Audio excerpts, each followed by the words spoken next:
Sa gabi po ito ay ang aking pong topic na ituturo ngayon sa inyo ay aking pong pinamagatan. It's about always on fire, passionate, and excited for the Lord. Alam niyo po mga kapatid, kung merong gustong makita ang Diyos, kung merong nais na makita ang Diyos sa bawat isang hinirang niya, sa bawat isang taong tinawag niya, sa bawat isang manampalataya, ay ito pong ating pong tatalakayin.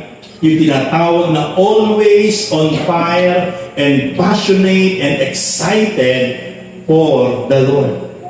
Kasi po, ito yung gustong-gustong makita at maranasan ng Diyos. Yung patuloy po tayo nagniningas, nag-aapoy, laging excited. Hindi sa mga bagay sa mundo, hindi sa mga bagay na gusto lamang natin gawin, kundi lagi tayong excited at ang ating pagiging excitement ay para sa Diyos na makapangyarihan sa lahat. At sa oras kong ito ay yan po ngayon yung aking po isi-share sa inyo. Bibigyan ko po kayo ng mga great example, tatlong lingkod ng Diyos from Old to New Testament na sila po yung nagpakita ng great model kung paanong naranasan po nila yung ganyang sitwasyon sa kanilang mga sarili na talagang lagi silang naglilingas, lagi silang nag-aapoy sa kanilang pong pagsunod, sa kanilang pong pagbabalik ng papuri sa Panginoon. At talagang ito po yung nagustuhan ng Diyos sa kanila at ito po yung naging dahilan kung bakit po sila kinalugdan ng Diyos. Alam niyo po, yung ating pong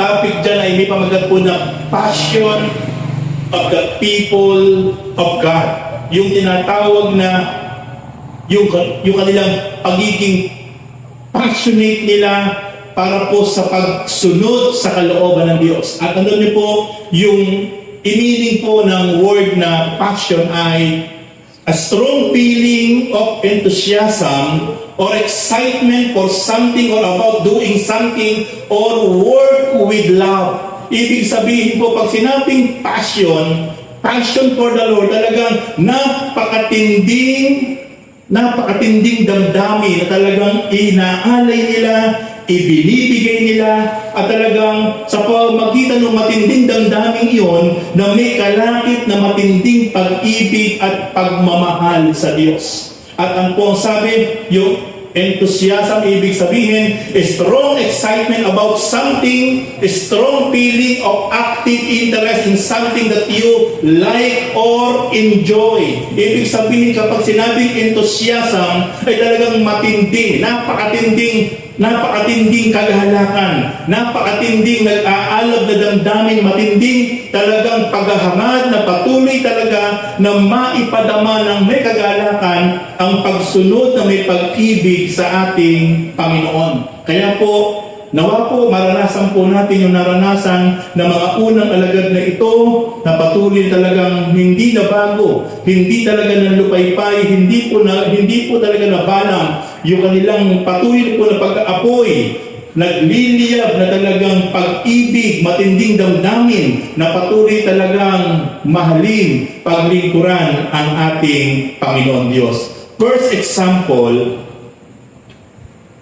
David loving and seeking God with all his heart. Ayan. Si David muli yung ating unang-unang great example. Sapagkat si David po talaga ay, makikita po talaga natin na lagi niyang pinahanap ang Diyos. Sa bawat oras, bawat saglit, bawat araw sa kanyang buhay. Lagi niyang hinahanap ang Diyos, ang presensya ng Diyos, na may matinding pag-ibig na nag-uumalpas sa kanyang puso, sa kanyang damdamin. Nagmumula sa kanyang puso yung matinding paghahanap niya sa pagmamahal at pag-ibig niya sa Diyos. Kasi po, kapag sa isip lang po nagmumula yung ating pong paghahanap sa Diyos, mababaw po yan. Ang matindi pong paghahanap ng pagmamahal at pag-ibig at nag-aapoy na pagmamahal natin sa Diyos ay yung talagang from the bottom of our heart. Yan po si David na talagang napakatindi ng kanyang pag-aasam na lagi po niyang hanapin ang ating Panginoon Diyos. Kaya po sabi po ng Bible, sa aklat po ng Psalm 119, verse 10 to 11, sabi po dyan, buong puso ang hangad ko na ikaw ay paglingkuran. Sa pagsunod sa utos mo, huwag mo akong babayaan. Ang banal mong kautusay sa puso iingatan upang hindi magkasala laban sa iyo kailanman. Basahin niyo po mga kapatid.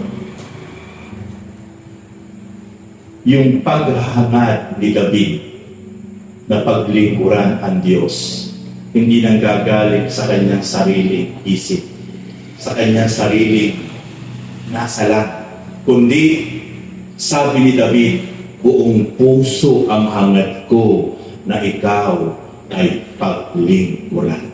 Yan po yung sinasabi ko po sa inyo kanina talagang. Kaya kung bakit hindi malimot-limutan ng Diyos si David, kasi po, yung desire, yung motive na kanyang nararamdaman na para ibalik ang papuri, ang pasalamat at paglilingkod sa Diyos. Nais niyang gamitin yung buhay niya, yung lakas niya, buong kakayahan niya na gusto niyang paglingkuran ng Diyos sapagkat ang nais niya buong puso. With all my heart, I will serve you, O God. Ito yung gusto ni David. Hamak pa lang siyang pastol hanggang sa naging hari ng bansang Israel si David, consistent po yun, hindi na bago. Kasi po maraming tao ang dahilan kaya hindi niya talaga masunod ng buong puso ang Panginoon, laging sa isip lang. Kasi po pag sa isip lang, gusto mo lang paglingkuran ng Diyos, pero hindi po natin nahahakbangan, hindi po natin naia-apply sa ating buhay sapagkat isip lang po ang pagnanasa natin na sundin at paglingkuran ng Diyos. Kaya po kinakain po tayo ng maraming kaabalahan, kinakain po tayo ng maraming priority sa ating buhay, pero never po si David ay siya po ay naabala, siya po ay kinain ng maraming priorities. Kung pagiging dahilan lang po at kaabalahan ang pag-uusapan, si David po ay naging hari ng bansang Israel. Napakaraming bisita, napakaraming mga ginagawa, napakaraming mga kausap, napakaraming pinapagawa ng mga palasyo, napakaraming kinakausap ng mga leader na kanyang mga sundalo, napakarami niyang bisita na kapwa-hari sa iba't ibang bansa, but never na hindi niya ginawa at unahin na parangalan, papurihan, paglingkuran ang Diyos niyang nakilala. Kaya siya yung may sabi, yung aklat ng awit na yan, siya mismo ang sumulat yan. Siya mismo ang talagang nagpadama ng saloobin niya, kaya naisulat ang aklat ng awit na aklat ng Psalm. Siya mismo ang sumulat yan upang ipadama niya yung laman ng puso niya sa Diyos. Kaya sabi niya, ulitin ko po mga kapatid, sabi ni David sa aklat ng awit 119 verse 10 to 11, buong puso ang hangad ko na ikaw ay paglingkuran. Sa pagsunod sa utos mo, huwag mo akong babayaan. Gusto niyang paglingkuran ng Diyos ang buong puso. At gusto niya talagang sundin ang kalooban ng Diyos. At sa kanyang pagsunod, hinihiling niya na huwag siyang pababayaan ng Diyos. And then sa verse 11, ang banal mong kautusay sa puso ko iniingatan. Ganun po magpahalaga si David. Kaya makikita po natin, si David po ang laging nag-uumalpas, laging nag-aapoy, nagliliyab ang kanyang pagpapahalaga, ang kanyang pag-ibig sa Diyos. Sapagkat sabi niya, sa pagsunod sa utos mo, huwag mo akong babayaan, ang banal mong kautusan sa puso ko iingatan upang hindi magkasala laban sa iyo kailanman. Kaya makikita po natin yung napakalalim na pagpapahalaga at pagmamahal ni David sa Diyos. Sasabihin po natin, pasto lang ng tupa si David Hindi masyadong busy, no. Kahit hari na po siya, naging makapangyarihang hari during that time, never na nabago yung kanyang pagpapahalaga, pag-ibig at pagmamahal sa Diyos.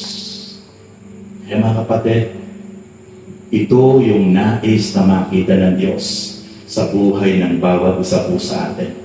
Kung bakit si David matagal nang patay, pero laging sinasabi ng Diyos sa bansang Israel, sa mga mamamayan ng mga Israelita.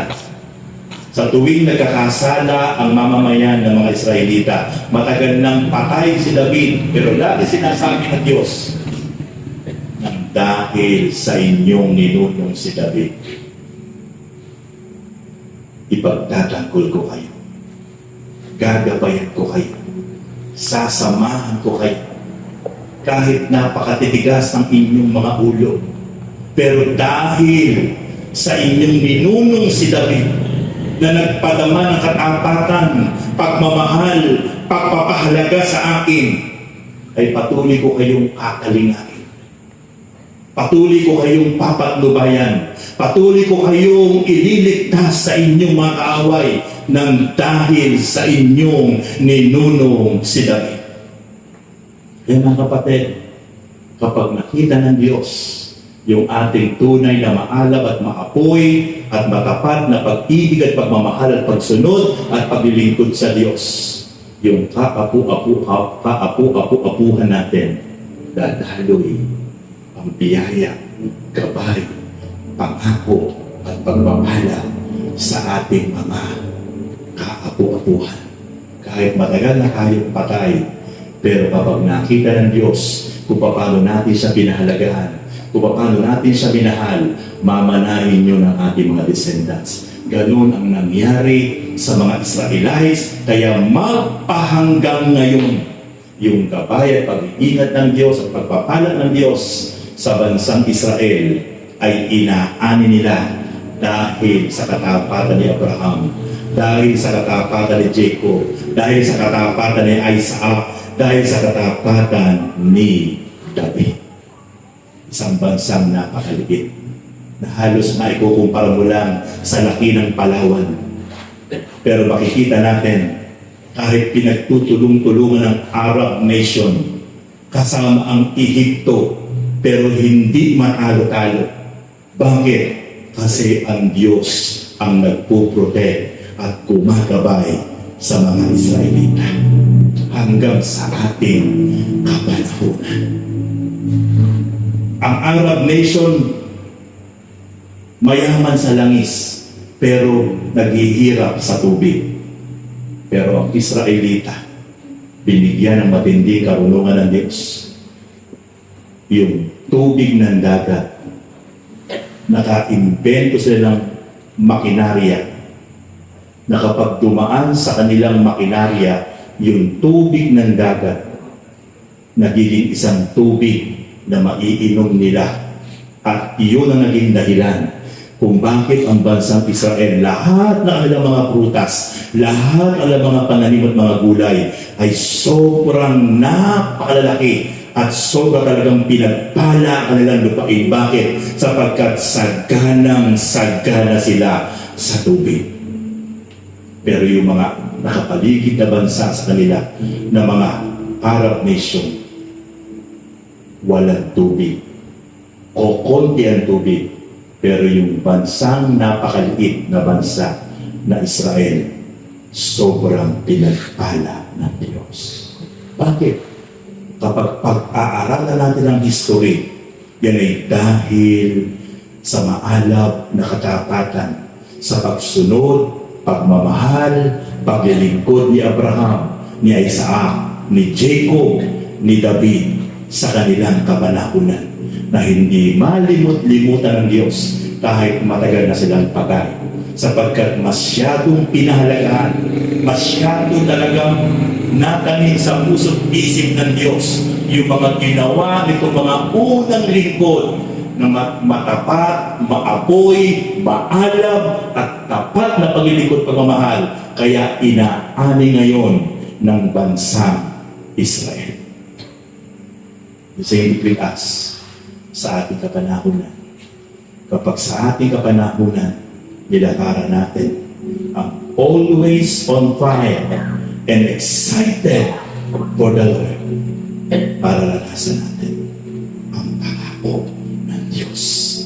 Ang Diyos ay hindi marunong sumira sa Kanyang pangako. Kapag ang Diyos ang nangako, itaga mo sa bato 101% kung ano ang pangako ng Diyos, tutuparin niya yon sa bawat isang tapat na sumunod sa Kanyang instruction. Praise God. Hallelujah. Kaya mga kapatid, makikita natin ang naging bunga, ang naging epekto ng bayan, ng descendants si David, sapagkat talagang nakita ng Diyos yung kanyang maalab at laging excited na patuloy na parangalan, purihin, i-prioritize ang Diyos. Next point, Jeremiah wants to retire because people make fun of him, but his heart for the Lord cannot quit. Kita natin itong si Prophet Jeremiah na hinirang ng Diyos. Nung una, tumatanggi pa si Jeremiah. Sabi ng Diyos kay Jeremiah, Jeremiah, hinihirang kita bilang aking propeta para ipahayag mo ang aking mga salita sa lahat ng tao. Pero sabi ni Jeremiah, hindi po ako marunong magsalita. Bata pa po ako. Huwag na lang po ako. Sabi po ni Jeremiah sa Diyos. Pero sabi ng Diyos kay Jeremiah, nasa sinapupunan ka pa lang ng iyong ina. Pinili na kita. So meaning to say, ang isang pagiging lingkod pala ng Diyos ay hindi isang aksidente. Ang bawat isang lingkod pala ng Diyos na hinirang at pinawag ay talagang nakatadhana na sa mata ng Diyos at siya ang may plano. Nasa loob pa lang po pala na sinapupunan ang bawat isa po sa atin.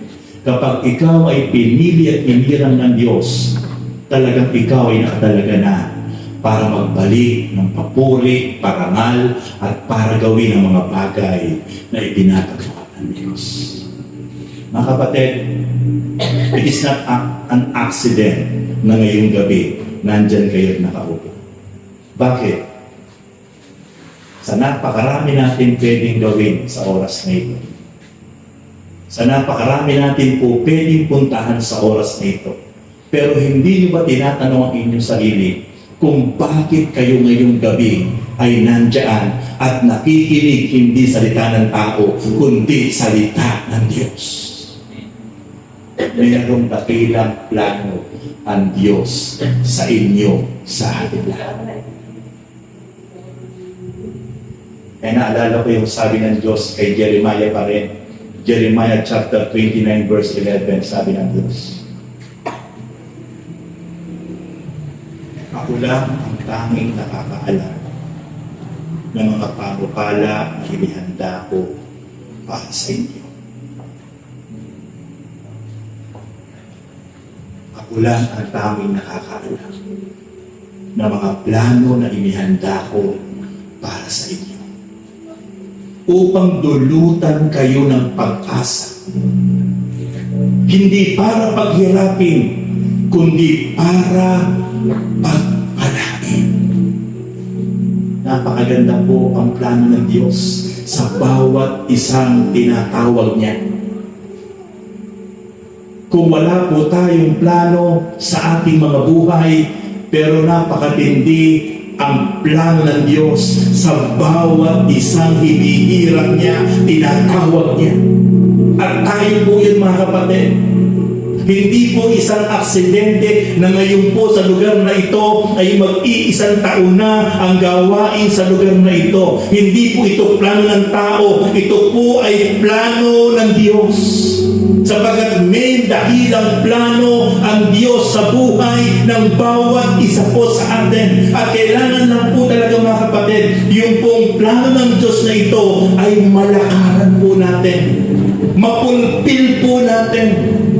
Kung ano po yung will ni Lord, kung ano po yung instruction ng Diyos na ibinibigay sa atin, dapat po ito talaga ay tukdin natin, ipulpil natin, gawin natin.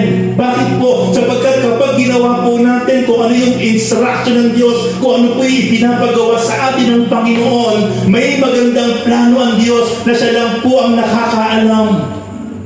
Upang tayo po'y pagpalain, hindi paghirapin, at bigyan po ng kasaganaan, sapagkat iyon ang pangako ng Diyos sa bawat isang tapat na patuloy pong magiging maalab, lagi pong excited na patuloy pong sumunod sa kalooban ng Diyos.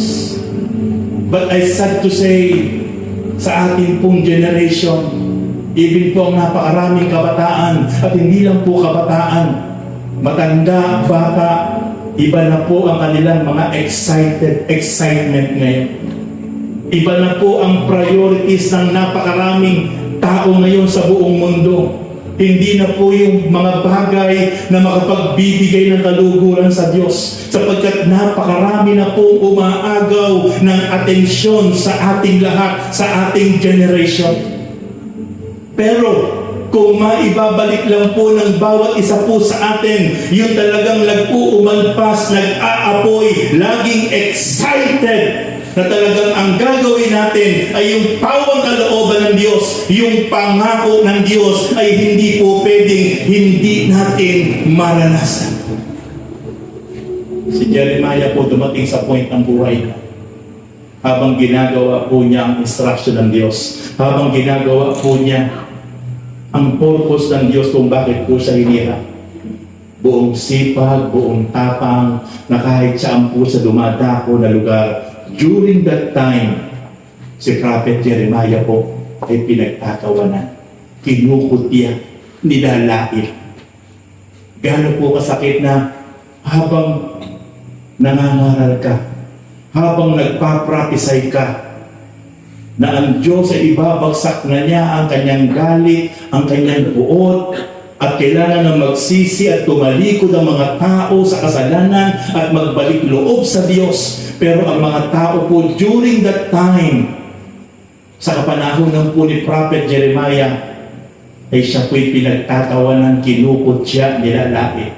Kaya dumating po ang panahon na discourage, na disappoint si Prophet Jeremiah, na buong sikap, buong sipag, buong katapatan, na talagang sinasabi niya ang mga babala na gagawin ng Diyos, pero hindi sa pinakikinggan, walang sumusunod. Bagkus nagagalit sa kanya, bagkus kinukutya siya, bagkus pinagtatawanan siya, bagkus nilalait siya. Kaya dumating sa point ng buhay ni Prophet Jeremiah, gusto na niyang huminto.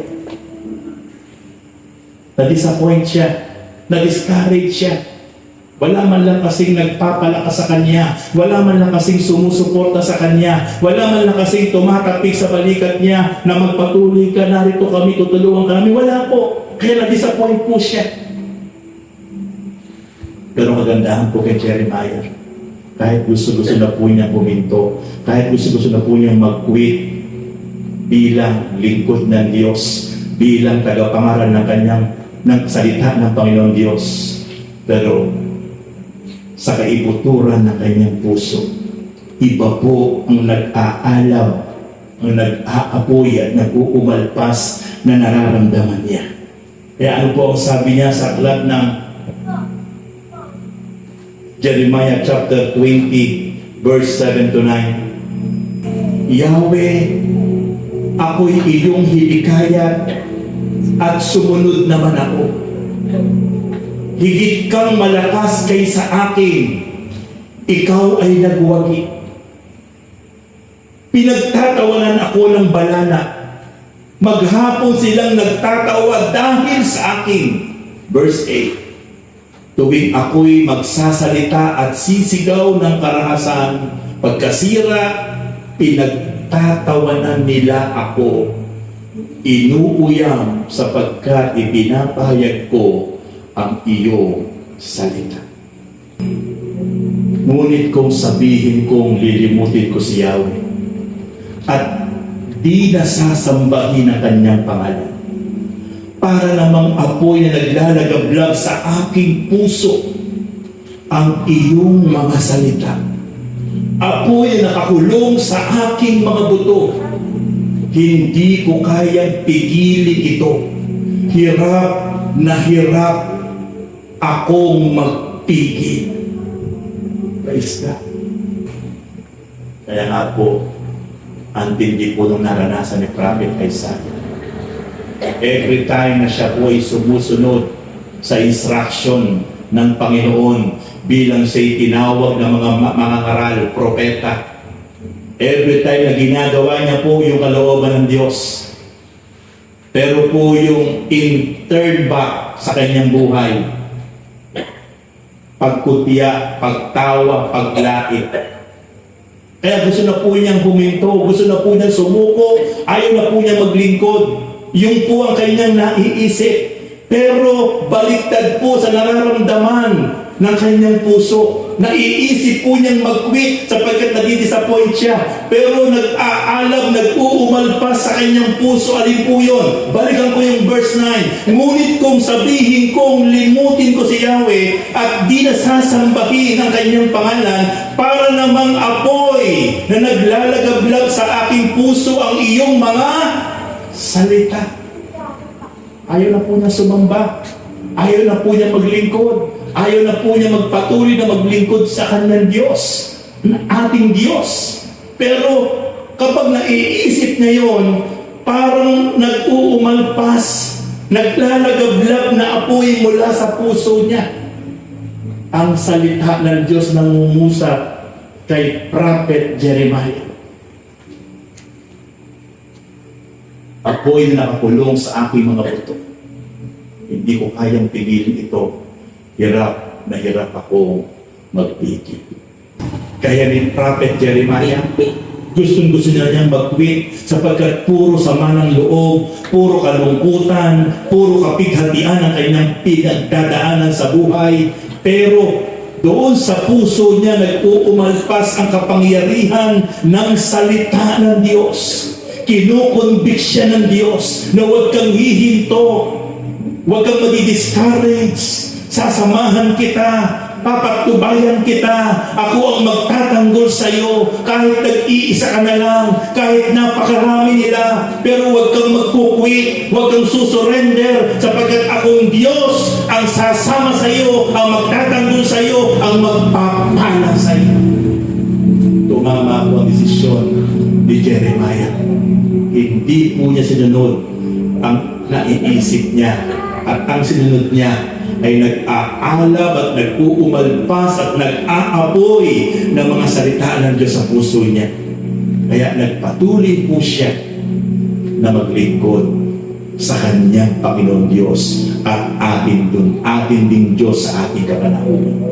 Kaya mga kapatid, makikita natin ang ikalawang great example na talagang napakatindi ang mga pagmamahal, ang excitement, ang maalab at nag-aapoy na damdamin na kahit ano pinagdadaanan sa buhay ay nagpatuloy na magmahal at sumunod sa kalooban ng ating Panginoon Diyos.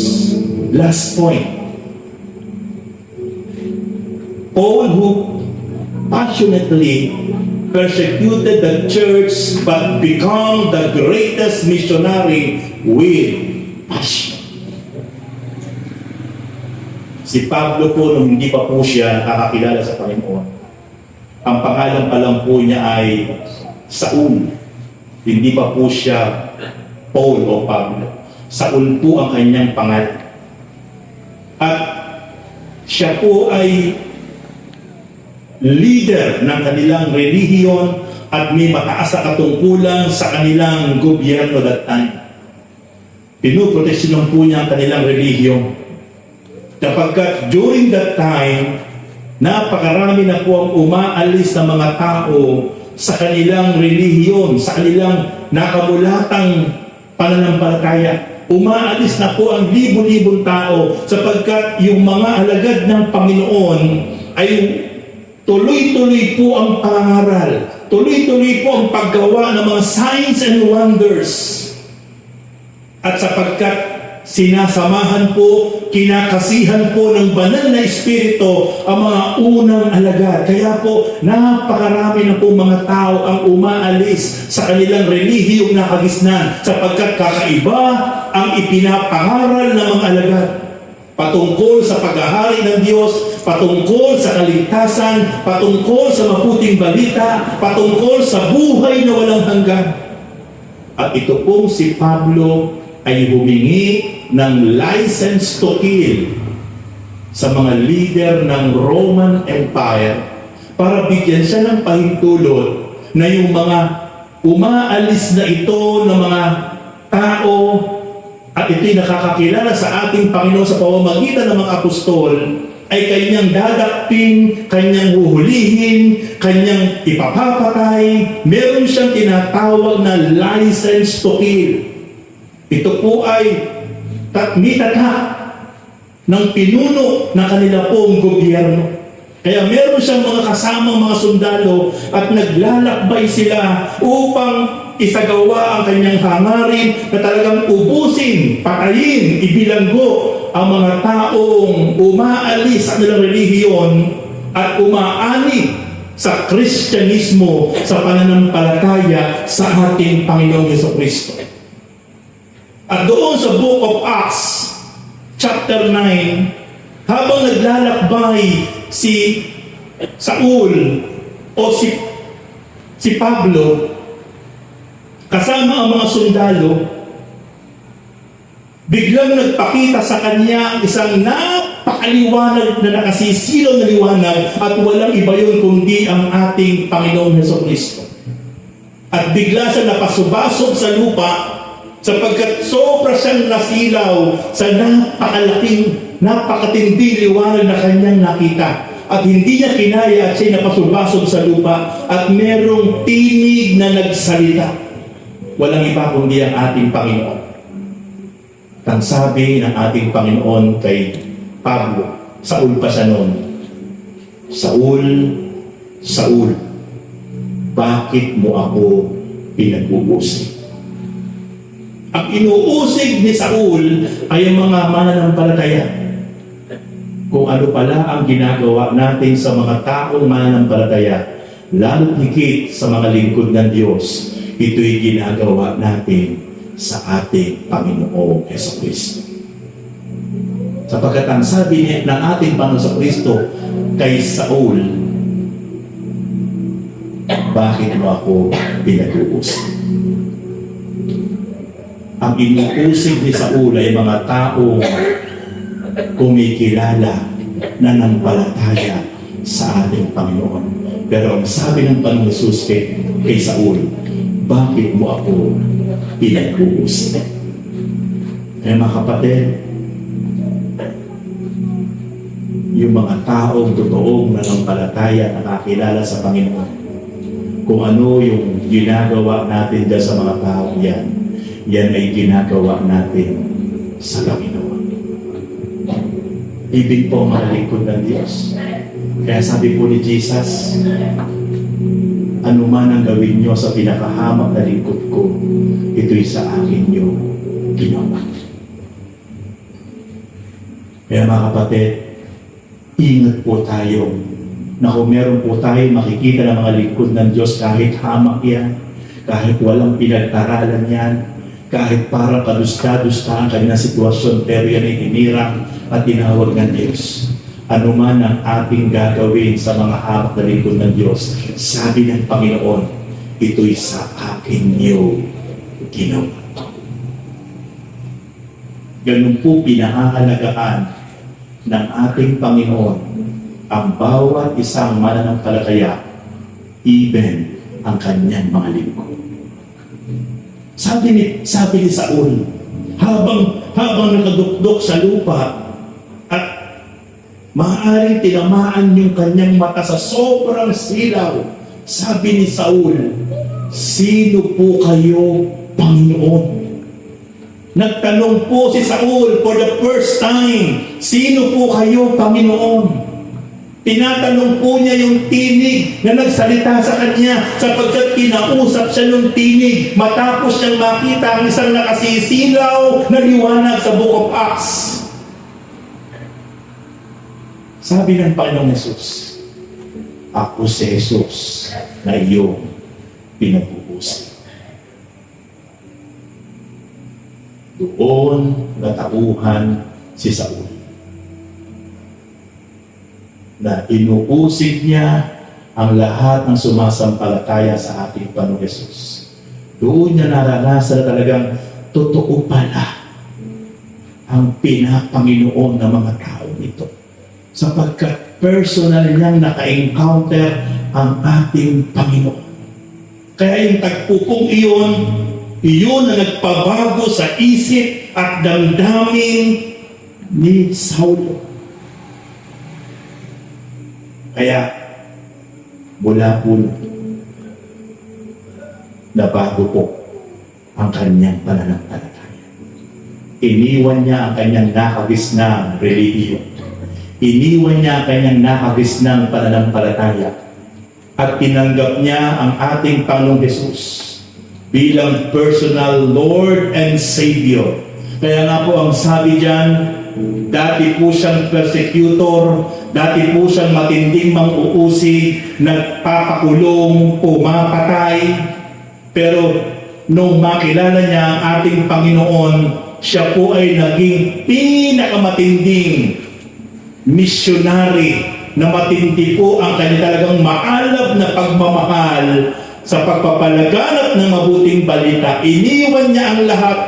Iniwan niya ang posisyon. Iniwan niya ang kanyang magandang posisyon sa buhay. At siya po ay buong puso na sumunod at naglingkod sa ating Panginoon bilang alagad ng ating Panginoong Jesucristo. Kaya sabi po diyan sa aklat ng Acts chapter 9 verse 1 to 2, samantalang masidhi ang pagnanais ni Saulo na usigin at patayin ang mga alagad ng Panginoon. Kaya't lumapit siya sa pinakapunong saserdote at humingi ng mga sulat para sa mga sinagoga sa Damasco upang madakip niya ang sinumang matagpuan niya roon nakaanib ng bagong pananampalataya, maging lalaki, maging babae, at madala sa Jerusalem. Yan po ang totoong kwento sa buhay ni Saulo. Napakatindi at napakasidhi ng kanyang pagnanais na maipabilanggo, maipakulong, maubos, maipapatay ang lahat ng mga mananampalataya at mga lingkod ng Diyos that time ng ating Panginoon. Pero, kaya nga po nang sabi ko po sa inyo, kapag tinuloy po natin yung Acts chapter 9 na yan, beginning verse 3 up to following verses, diyan po naka-encounter ng ating Panginoon Kristo si Saulo. Yung kinukwento ko po sa inyo. Pag itutuloy niyo po yung basa. And then, sabi po, nung siya po ay na-born again, isinilang na po muli sa Espiritu. Nabago na po ang isip at damdamin niya.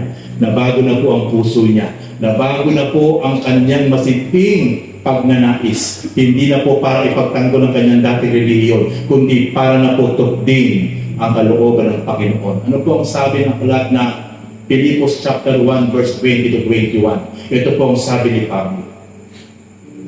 Ang aking pinananais sa pinakasakin ay huwag akong magkulang sa aking tungkulin, kundi magkaroon ako ng lakas ng loob sa lahat ng panahon, upang sa mabuhay o sa mamatay, mabigyan ko ng karangalan si Kristo.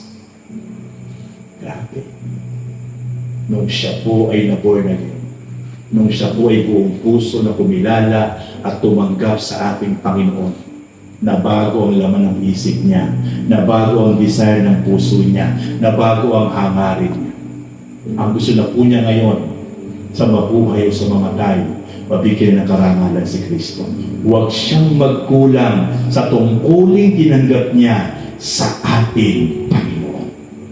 Sabi niya sa verse 21, sapagkat para sa akin, si Kristo ang buhay, at dahil dito'y pakinabang ang kamatayan. Si Pablo po, ang isa po sa hinahangaan kong alagad ng ating Panginoon. Kapag ako po'y nalulupay-pay at nanghihina, binabalikan ko lang po ang buhay ni Pablo. Binabalikan ko lang po ang matinding pagmamahal ni Pablo.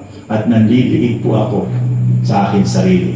Kapag dumatagpig po sa point na ako po ay parang nalulupay-pay na, gusto ko na po huminto kapag nakita ko po ang pinagdaanan, ang sakripisyo ni Pablo at ang kanyang maalab na pagmamahal at excitement para patuloy na gamitin ang buhay niya para sa ating Panginoon. Sabi ni Pablo, Philippians chapter 1 verse 21, to live is for Christ and to die is gain. Habang nabubuhay ako sa ibabaw ng mundo, hindi na ako mabubuhay para sa aking sariling pangarap. Habang nabubuhay ako sa ibabaw ng mundo, hindi na ako mabubuhay para sa mga bagay sa ibabaw ng mundo. Sapagkat ako'y habang nabubuhay, ang buhay kong ito ay ilalaan ko na sa aking Panginoong Jesucristo. At kung mamamatay man ako, ito'y pakinabang ng aking pagsunod ng tapat sa aking Panginoon. Kaya paano mong tatawaran yung napakatindi na passion ni Pablo nung siya nabubuhay pa? Grabe po mga kapatid, yung napakatinding passion ni Pablo nung nabubuhay pa po siya. Talagang hindi po pwedeng tawaran. Talagang maa-uplift ka. Talagang ma-encourage ka kung nanghihina ka man, kung nanlulupay-pay ka man. Alam niyo po ba kung nasaan po si Pablo nung kanya pong isulat ang aklat ng Pilipos? Siya po ay nasa loob ng kulungan. Nakakadena ang kanyang kamay at paa. Kaloob-looban ng piitan nang isinusulat ni Pablo ang aklat ng Pilipos. During that time, napakabigat na sitwasyon ni Pablo. Ibinilanggo, tinanggalan ng kalayaang mabuhay ng normal, tinanggalan ng kalayaang mabuhay ng may kasiyahan, ibinilanggo sa kaloob-looban ng piitan at merong gwardya na 16, 4 na grupo mula doon sa unang gate, pangalawang gate, pangatlong gate at yung ika-4 na grupo na 4 doon sa kanyang kulungan. Bantay sarado, kahit merong gustong magtakas sa kanya, kailangan mong daanan ng 4 na mga sundalo, 4, 16 lahat. Sapagkat sobra ang galit, inggit sa kanya ng mga leader ng relihiyon that time. Sapagkat napakarami ng kumikilala, napakarami ng naaakay niya para sa Panginoon. Kaya siya ay pinag-initan, igilawa ng sakdal na kasinungalingan. Kaya siya ipinakulong ng mga ma-impluensya na leader ng relihiyon, ang mga Pharisee, ang mga Sadducee, ang mga Eskriba. Pero sa loob ng kulungan, instead na magmukmuk, sisihin, magreklamo, ma-disappoint, ma-discourage, sa loob ng kulungan, walang sawang nagpupuri at papasalamat at patuloy na sumusulat sa kanya mga kapatid sa Corinto, sa Roma, sa Colosas, sa Galacia. Si Timoteo, sinulatan niya. At yan yung Pilipos na binabanggit ko sa inyo. Yung Pilipos chapter 1 verse 20-21. Sinulatan niya ang kanyang mga kapatid sa pananampalataya sa lungsod ng Pilipos. At iyan ang kanyang sinasabi. Kaya paano kang manlulupaypay, paano kang madi-discourage, paano kang tatamarin na maglingkod sa Panginoon na kung mismong ikaw ay nasa laya, kinakain mo ang mga bagay na gusto mo, nasusuot mo ang mga bagay na gusto mong isuot, pero yung nakakulong, tinanggalan ng kalayaang mabuhay na normal, pero napakatindi ang alaw at laging excited na maglingkod sa Diyos. Hello mga kapatid. Tayo napakapalad natin. Nakapaghahanap buhay tayo sa ating kapanahunan. Gusto natin kumain ng gusto natin, nakakaya ng gusto natin. Gusto natin pumunta sa isang lugar, nakakapasal tayo pag gusto natin. Pero si Pablo, grabe, hindi nawala yung kanyang passion to serve God, to honor God, to worship God. Hindi nawala. Hindi na-discourage, hindi tinamad. Hindi sa makapangaral ng personal, nagsulat siya. Ang pinalakas niya yung mga kapatid na nasa labas, nasa laya, instead na dapat siya ang palakasin, instead na dapat siya ang encourage, baliktad. Vice versa, yung dapat palakasin ang nagpalakas sa mga nasa laya. Mga kapatid, always on fire and excited for the Lord. The third greatest example na nakatala sa Bible, walang iba kundi si Apostol Pablo. Praise God. Mga kapatid, pinang-mensahe ng Diyos sa ating lahat sa isang taong anibersaryo na gawain dito. Very powerful, very encouraging sa ating lahat na matuloy mo sa puso at isip ng bawat isa po sa kanila. For the 1-year anniversary ng ating pong gawain, ng gawain ng Panginoon sa lugar na ito. Punta na po ako sa application, ito po ako tatapos. First, buong puso natin hanapin at ibigin ang Panginoon Diyos. Every time, every moment in our life, lagi natin buong pusong pakakarin na hanapin natin, ibigin natin ang Panginoon Diyos. Kaya sabi ng Panginoon, makasusumpong ang bawat isa kumahanap. Pagbubuksan ng pinto ang bawat isa kumakatok. At bibigyan ang bawat isa humihingi. Mga kapatid, it's a perfect time. Huwag tayong lulubay. Huwag tayong hihinto na buong puso natin hanapin lagi. At mayroong buong pag-ibig at pagmamahal ang ating Panginoon Diyos. Second, huwag kang hihinto o mapapagod na maglingkod sa Diyos. I want to encourage to all of you, my beloved brethren, lahat ng ginagawa niyo. Yung lugar na ito, nakita ko kanina, bagong banyo. Hindi yan ginawa para sa akin. Kung sino yung nagbanyo niya, kung sino naggilis niya, ginawa niya dapat para kayo. Lahat ng ginagawa niyong sacrifices na hindi nakikita ng tao, hindi ko nakikita. Dapat ang nag-motibo niyo dyan, kaya yung ginagawa yan. Hindi kayo napapagod, hindi kayo napipilitan. Dapat ginagawa niyo yan ang may pag-ibig at katatapan sa Panginoon.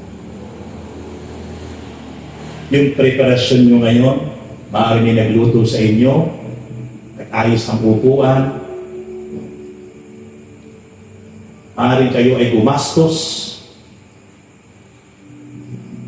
nagpagawa ng tarpaulin, nag-prepare ng mga awitin, o lahat ng inyong ginawa na inihanda para sa gawain ng Panginoon, ginawa niyo yan dapat para kay Lord, hindi para sa tao.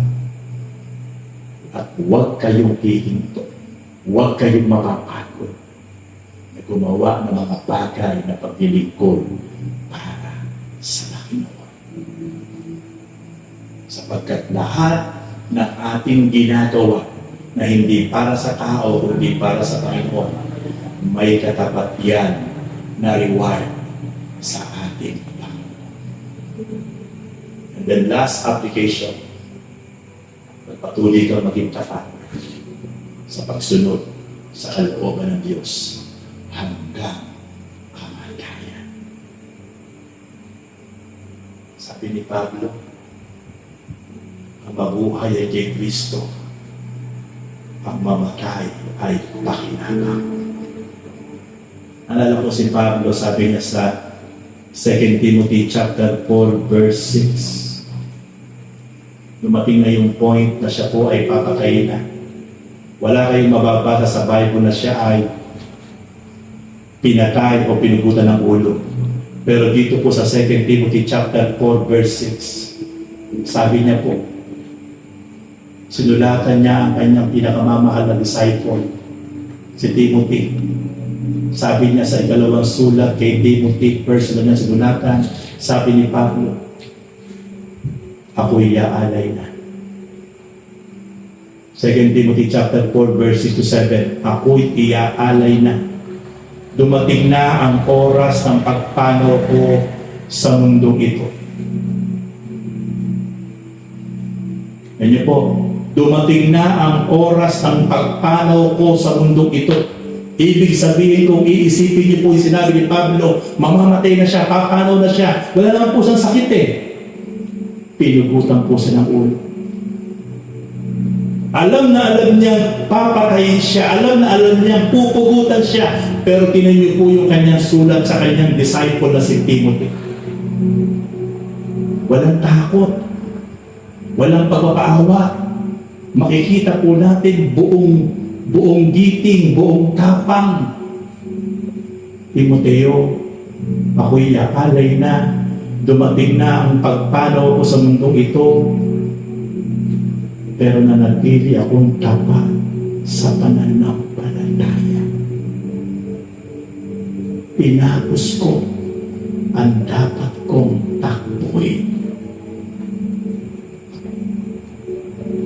It is finished. Bago mamatay si Pablo, yung takbuhin niya, yung kanyang paglilingkod sa Panginoon, bago siya pugutan ng ulo, tapos, it is finished.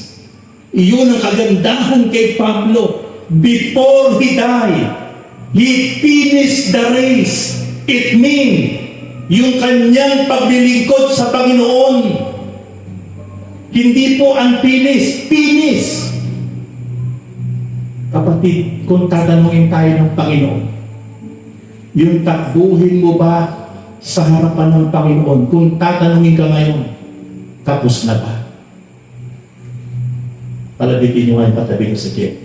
Sabihin nyo, kapatid, tapos na ba yung takbuhin mo kayo? Ano sagot?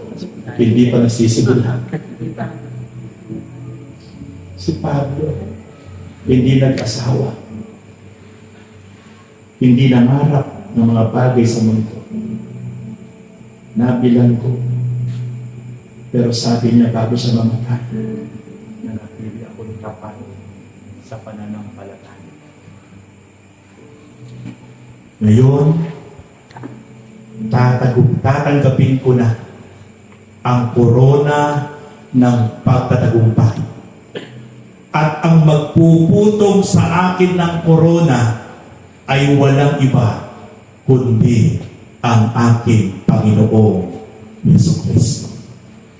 Hindi lang sa akin, kundi sa bawat isang tapat na sumunod sa ating Panginoong Jesucristo. Pupugutan na ng ulo, papatayin na. Pero papansinin niyo po mga kapatid, yung mga pananalita na lumalabas sa Kanya, Wala kang makikitang nerbiyos. Wala kang makikitang takot, pangamba. Buong-buo ang kanyang kalooban. May katapangan na haharapin niya ang isang kamatayan na hindi naman niya kasalanan. Pero dahil siya'y tapat na sumunod sa Panginoon, kahit nakakulong, kahit nakakadena ang kanyang paa at kamay, pero hindi nagpatinag, hindi huminto, hindi nag-quit, bagkus patuloy na nagpalakas, nag-encourage, nag-motivate sa bawat isang mananampalataya. At yan po yung aklat ng Roma, Colosas, Galacia, Corinto, Filipos.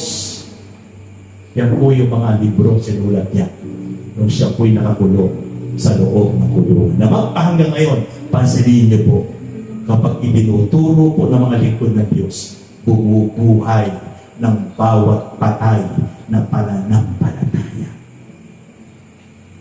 Yung mga kapatid, sa gabi ito, yan po ang mensahe ng Diyos sa ating lahat. Nawa, loobin ng Diyos.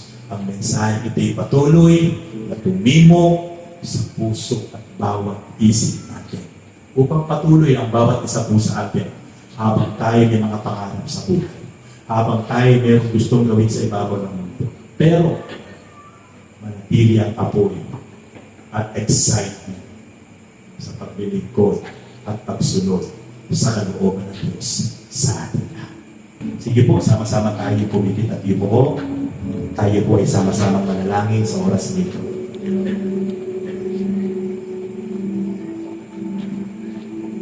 Dakilang Diyos ang banalang kapangyarihan sa lahat. Nagpupuri po kami, nagpapasalamat ngayong gabi sapagkat yung topic about the passion of the people of God, yung always on fire and excitement for the Lord, ay inihayag niyo po sa amin. Binigyan niyo po kami ng mga great example na mga inyong mga lingkod from Old to New Testament. Na grabe po yung puso nila. Grabe po yung kanilang passion na patuloy po na napakaalam, laging excited na patuloy kayong sundin, mahalin, ibigin at paglingkuran. Loobin niyo po ang banal sa pangalan ng Panginoon Jesus.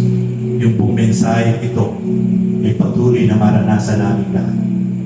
Tunay nga po, O God, kung bakit kami nasa ibabaw ng mundo ito. Hindi lang po para sa aming mga sariling pangarap. Kaya kami nabubuhay. Kundi higit sa lahat, kung bakit kami nabubuhay sa ibabaw ng mundo. At narito sa ibabaw ng mundo, kundi para sa inyong kalooban. Para patuloy na habang kami nabubuhay, yung buhay namin ito ay magamit namin to honor you, to glorify your name, O God, to fulfill your purpose, O God, in our life. Salamat, Panginoon, sa gabi ito, O God.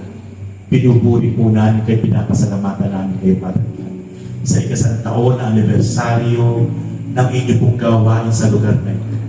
Patuloy po namin itinataas, O God, ang gawain ito, Lord. Na patuloy po, Lord, na kayo ang magdala ng napakaraming mga tao, babae at lalaki sa lugar na ito. Upang patuloy, Lord, nalubusan kayong makilala. Maunawaan ang inyong mga layunin at plano sa buhay ng bawat isa.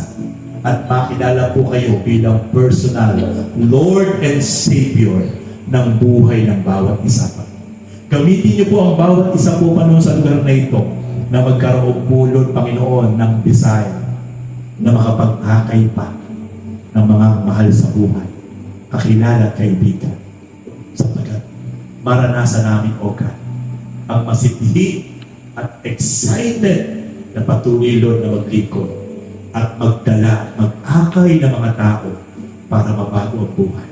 Magkaroon ng isang buhay na ganap at kasiyasiya sapagkat ito po ang nais niyo po sa amin po mga buhay. Na magamit niyo kami, Lord God, as a channel of blessing. Magamit niyo kami, Panginoon, para makipahayag ang mabuting balita na daanin kaligtasan, pagpapala at himala na mula sa inyo. Maraming salamat. At sa gabi ito, Father God, hiling ko po dalangin na sa bawat isa ngayon na babae at lalaki na ngayon po ibinako niyo po sa lugar na ito. Lord, kayo po ang nakababatid ng kanilang po mga sitwasyon sa buhay.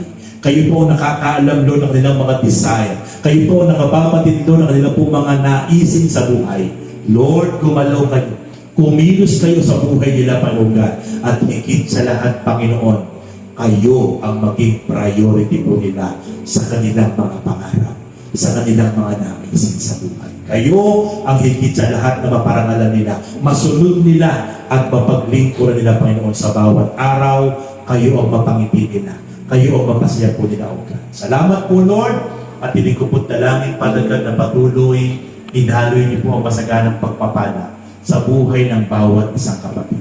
Kayo ang patuloy pong gumalaw at kumilos sa buhay nila. Ingatan niyo po sila, proteksyonan niyo po sila, Panginoon God. Ang Espiritu, Lord, ng apoy, ng pagmamahal at pag-ibig at pagsunod ay patuloy po, Lord, na maranasan ng bawat isang kapatid sa oras nito. Salamat po, Lord. Be back to you all honor, all glory, all praises. In Jesus' mighty name. Everybody says, Amen. Mga kapatid, God bless you all. Pagpalain tayo ng Panginoon.